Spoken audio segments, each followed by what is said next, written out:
Bonjour Rachida. Bonjour. On a aujourd'hui sur votre blog sentezvousbien.com des conseils par rapport à nos tout petits.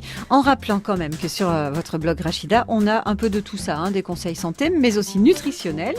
Et puis vos petites humeurs aussi parfois. Exactement, j'ai mes petites humeurs et là j'ai envie un petit peu de dire aux parents de faire attention aux écrans.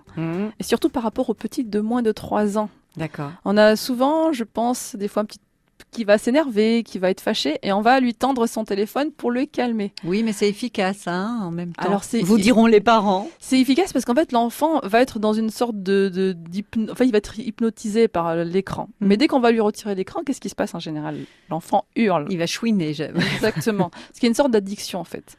Et ce qu'il faut savoir, c'est que les enfants, entre 0 et 3 ans, c'est à ce moment-là que leur petit cerveau se développe et qu'ils ont besoin d'interaction, qu'ils ont besoin de manipuler des objets, qu'ils ont besoin de toucher des livres, de tourner des pages, qu'ils ont besoin de câliner leurs parents, leurs copains, etc.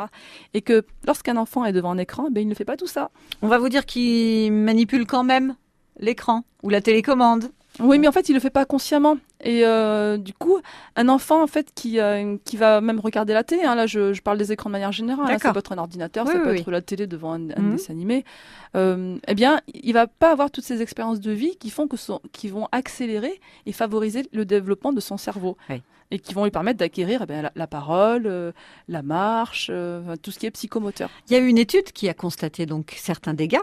Ah oui, on s'est rendu compte que plus l'enfant passait du temps devant la télé et plus en fait il lui fallait de temps pour acquérir la parole en fait. Donc c'est assez catastrophique. Ça va être dramatique pour l'avenir parce que même dans les écoles, on commence à voir maintenant même le matériel scolaire se remplace petit à petit par le numérique et donc du coup les enfants, on peut se dire que plus ils s'y mettent tôt, plus ils seront doués par la suite. C'est paradoxal cette histoire. Effectivement, c'est même ce que certains nous font croire qu'il y a certaines applications pédagogiques pour les tout petits. Alors il n'y a aucune étude qui prouve effectivement que des applications sur tablette sont bénéfiques au développement de nos enfants de moins de 3 ans. Donc il faut se méfier.